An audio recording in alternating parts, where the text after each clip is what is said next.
I sent out invites for 100 people to join in an all-out Halloween-themed war, and here's what happened.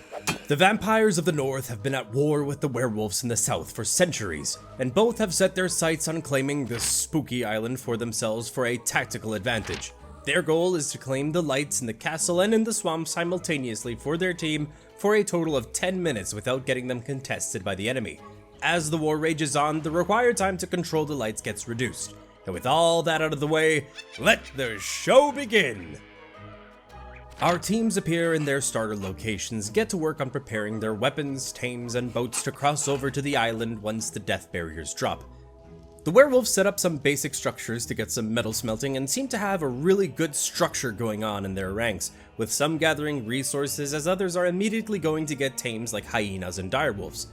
As for the vampires, they also got some basic structures going, however, there seems to be some lack of communication between them.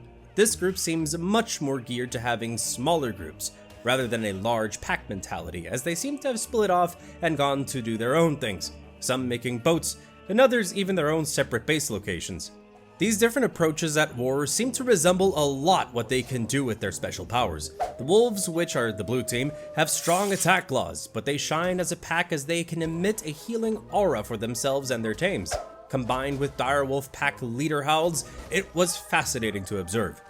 The vampires being red team are definitely more solitary, having the ability to glide far distances with no fall damage and being able to activate thermal vision to hunt down their prey as the swamp area can get extremely dark.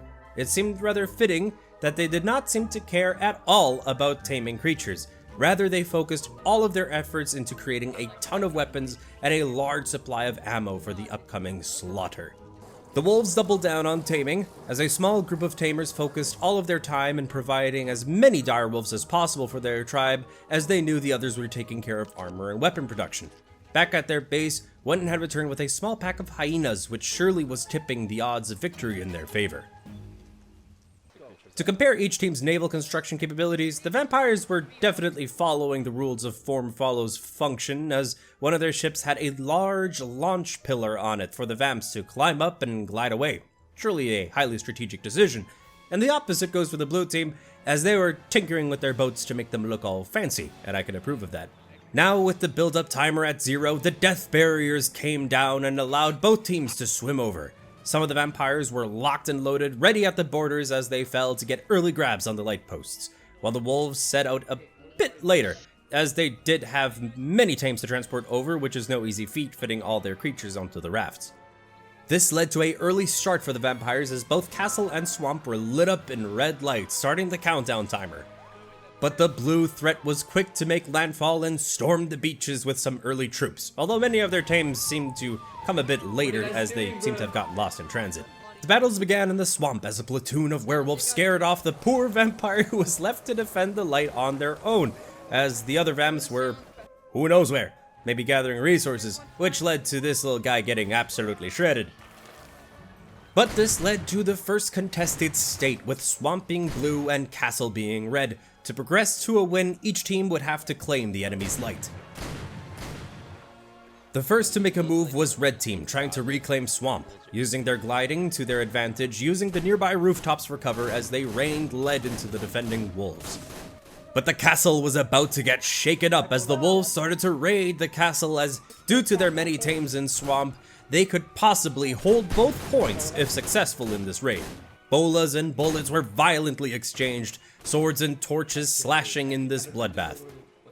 But looking back at swamp, many soldiers on both sides seem to have died, being able to see only a few werewolves that were healing up after a skirmish, while the vampires were keeping their high ground thanks to their amount of ammo.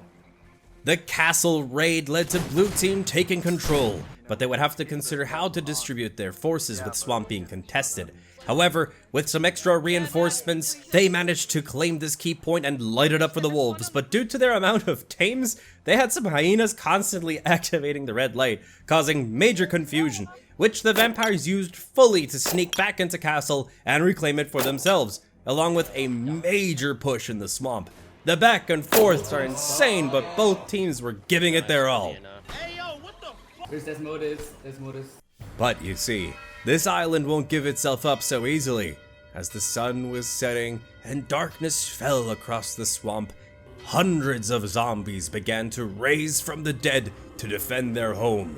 The wolves managed to claim swamp at nightfall, but with the undead making their way to them and the vampires' thermal vision being at an all-time high usefulness, would they be sitting ducks?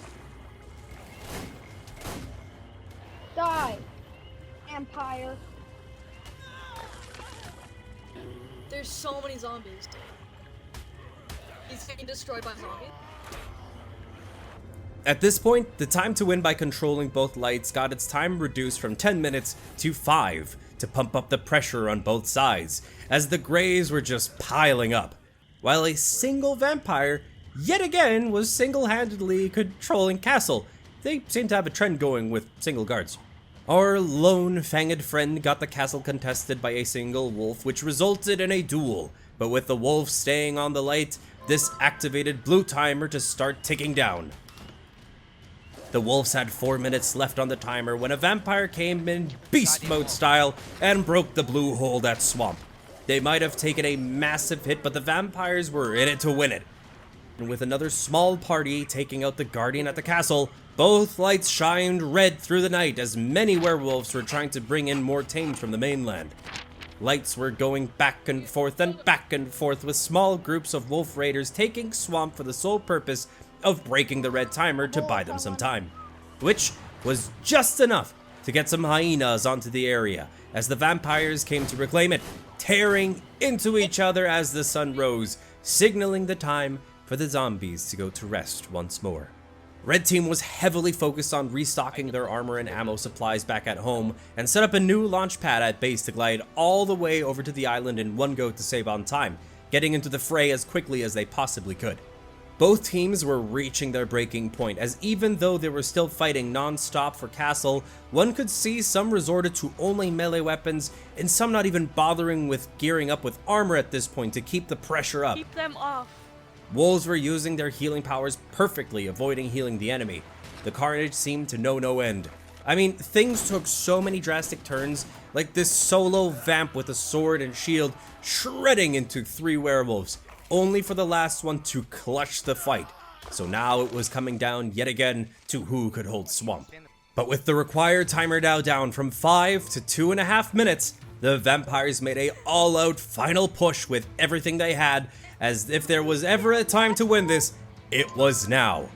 I was wondering though, why there were so few vampires around, and turns out a wolf by the name of Leo had been destroying vampire boats along with the beds on them. And with a couple more wolves together, they even took out their main smithy with all of their ammo. Massive big brain move, as you know, this is war after all. Gotta cut the enemy supply chain. At this point, Red Team was in full control of the lights, counting down their timer, but having suffered a major hit to their respawn and resupply options, Blue Team, fully armored and with sharpened claws, began to tear down their foes in a brutal massacre, claiming both lights in one fell swoop. The vampires fought valiantly and ruthlessly against the defending werewolves, but Blue Team held on tight, gritted their teeth and managed to win the match, claiming the island for themselves. Both teams performed extremely well, and I am so grateful to everyone in my Discord server that showed up to the event.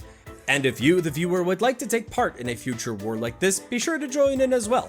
Thank you to my partners at G-Portal for hosting the server along with my Patreon cluster. Be sure to use my code for a 10% discount off of your next purchase. And with all that being said, thank you so very much for watching, and I'll be seeing you next time. Take care now. Bye-bye.